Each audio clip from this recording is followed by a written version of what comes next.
काली नजर। माँ, माँ। अरे क्या माँ माँ कर रहा है? बकरी का बच्चा है क्या? अरे माँ, मजाक छोड़ो। मुझे फाइनली वो मेन चौराहे वाली दुकान मिल गई है। अब देखना, आपका बेटा दुगनी स्पीड से पैसा कमाएगा। उफ, ये क्या? मेरी ऑनलाइन मेकअप क्लास चल रही है। इतनी जोर से क्यों बोल रहे हो आप दोनों? अरे मेरी धर्म पत्नी जी, मेकअप क्लास बाद में करना। वो चौराहे वाली दुकान मिल गई है हमको। अरे वाह! रुको, मैं अपनी माँ को फोन लगाकर बता देती हूँ। अरे मैं भी अपने रिश्तेदारों को बता देती हूँ, कितनी खुशी की बात है। हाँ हाँ, मैं भी अपने दोस्तों को बता देता हूँ। 1 हफ्ते बाद रजिस्ट्री है। बस, घर में खुशी का मौका था। उन तीनों ने अपने अपने फोन उठाए और लोगों में बात फैलाना शुरू कर दिया। और रही सही कसर, श्वेता बहू ने अपने पड़ोस में सबको बताकर कर दी। अरे वर्मा आंटी, अब हम भी जल्दी कार ले लेंगे। घर का रेनोवेशन होगा और ठाट से रहेंगे हम भी। अरे, ऐसा क्या हुआ? लॉटरी बाटरी लग गई है क्या?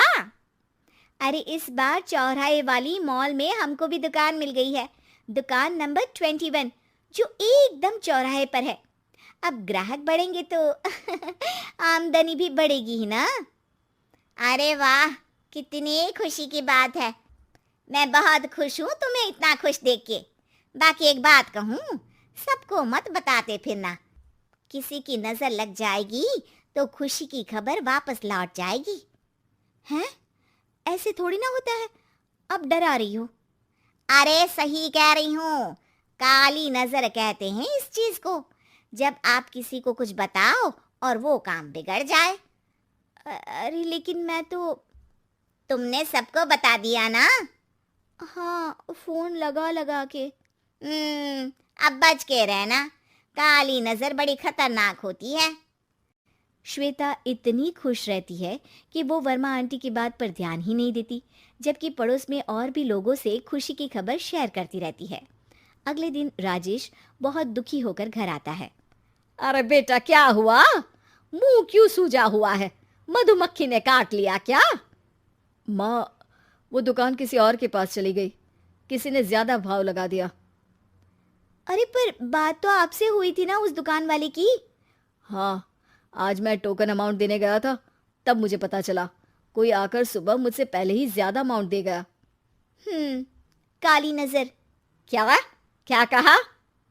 वर्मा आंटी ने समझाया था कि किसी को बताना मत, वरना काली नजर लग जाएगी।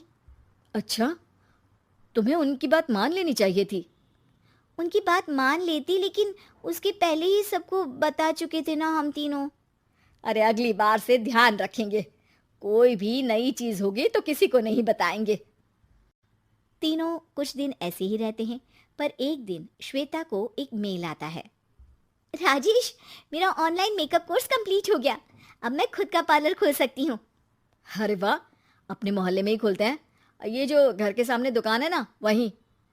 हाँ, यहाँ सस्ती भी मिल जाएगी। अगले दिन श्वेता वर्मा आंटी के पास जाती है, मिठाई का डब्बा लेकर। अरे आओ आओ, कैसे आना हुआ? जोर से नहीं बोलूंगी। वो सामने वाली दुकान है ना, वहां मैं अपनी पार्लर की दुकान खोलने वाली हूँ। उसकी मिठाई है। अरे वाह, बहुत बधाई हो तुमको। हाँ, मैं कमाने लगूंगी तो राजेश पर पूरे घर का बोझ नहीं रहेगा ना आंटी जी। ये तो है। पर ये बता कि तूने ये बात किसी और को तो नहीं बताई ना? अरे नहीं नहीं, पिछली बार गलती कर दी थी। काली नजर लगी किसी की और राजेश के हाथ से वो दुकान चली गई थी। सबको मत बताना। चलो मैं चलती हूँ, कल दुकान की बात करने भी तो जाना है। अगले दिन श्वेता दुकान के लिए मालिक से बात करने जाती है। अरे लेकिन दुकान तो हम कल रात को ही किसी को दे चुके हैं। कल ही? हाँ, कल ही। 2 दिन बाद कोई यहाँ पार्लर भी खोल लेगा। अब कहीं और दुकान देख लीजिए। अरे पर हमको भी तो पार्लर ही खोलना था। हाँ भाई, ये एक ही दुकान है, आधी आधी तो नहीं दे सकता ना मैं। राजेश और श्वेता घर पर हताश होकर आ जाते हैं। इस बार तो किसी को बताया भी नहीं था, अब किसकी काली नजर लग सकती है? सुनो, तुमने माँ को बताया था क्या? अरे कैसी बात कर रही हो?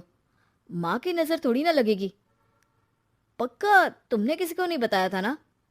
सिर्फ वर्मा आंटी को बताया था, उन्होंने ही मुझे किसी को नहीं बताने को कहा। अरे यार, तुम भी सही हो। मेरी माँ को नहीं बताने को कह रही हो, पर वर्मा आंटी को बताना तुम्हें जरूरी लगा। अरे वर्मा आंटी ने ही तो काली नज़र के बारे में बताया था ना, वो हमेशा हमारा भला ही तो चाहती हैं। मेरी माँ भी हमारा भला ही चाहती है। अरे पर चिल्ला क्यों रहे हो, बात नहीं कर सकते क्या आराम से? नहीं आता आराम से बात करना, और करना भी नहीं चाहता हूं मैं।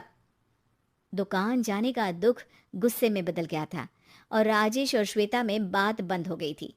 2 दिन बाद मोहल्ले में पार्लर का इनॉग्रेशन हुआ, जिसमें मोहल्ले के सभी लोगों को बुलाया गया, पर श्वेता, राजेश और माँ नहीं जाते। माँ, अंदर आ जाओ, क्या देख रही हो? अरे नया पार्लर देख रही हूँ अपने आंगन से। देखो, माँ को दूसरे का सुख देखने में कितना मजा आ रहा है, मेरा दुख नहीं दिख रहा इन्हें। यह मेरा पार्लर भी तो हो सकता था। अरे चुप रहो यार, हर बात में लड़ाई क्यों ढूंढ रही हो? राजेश और श्वेता फिर बहस करने लगते थे। तभी माँ ने दोनों को बाहर बुलाया। अरे जरा देखो तो, दुकान चलाने वाले का बोर्ड पर नाम क्या लिखा है? श्रुति वर्मा। गाड़ी निकाले बेटा, हमें कहीं जाना है।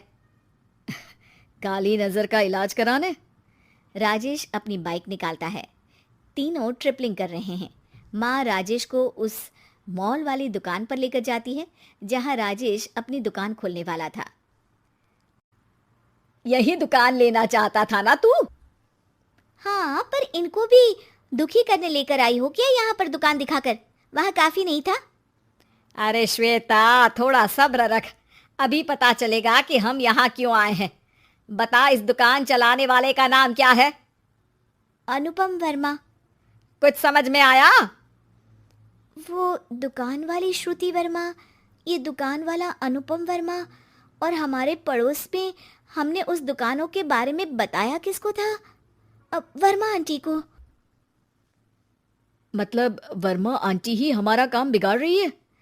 नहीं नहीं, ऐसा नहीं हो सकता, ये बस इत्तेफाक है। राजेश अपना फोन निकालता है और श्रुति वर्मा और अनुपम वर्मा के नाम फेसबुक पर सर्च करता है, जहां ये दोनों ही वर्मा आंटी के रिश्तेदार होते हैं। श्वेता को समझ में आ जाता है कि वर्मा आंटी की ही नज़र काली नज़र है। अब क्या करना है? कोई भी खुशी की खबर हो तो काली नज़र से बचना है, यानी वर्मा आंटी से बचना है। अरे पर मुझे ये समझ में नहीं आया कि वो हमारे साथ ऐसा क्यों करेंगी। अरे बेटा, एक सीख है, दूर के आदमी को आपकी तरक्की से कम परेशानी होगी, पड़ोसी को ज्यादा। दोनों माँ की बात में हामी भरते हैं और अगला काम चुपचाप करने की कसम खाते हैं, ताकि आगे से वर्मा आंटी कोई काम ना बिगाड़ सके।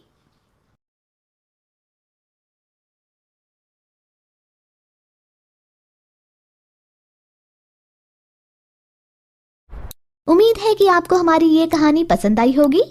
कृपया हमारे चैनल को सब्सक्राइब करें और सभी अपडेट्स के लिए बेल आइकन जरूर क्लिक करें। और हाँ, वीडियो लाइक और शेयर करना मत भूलिएगा। Bye bye.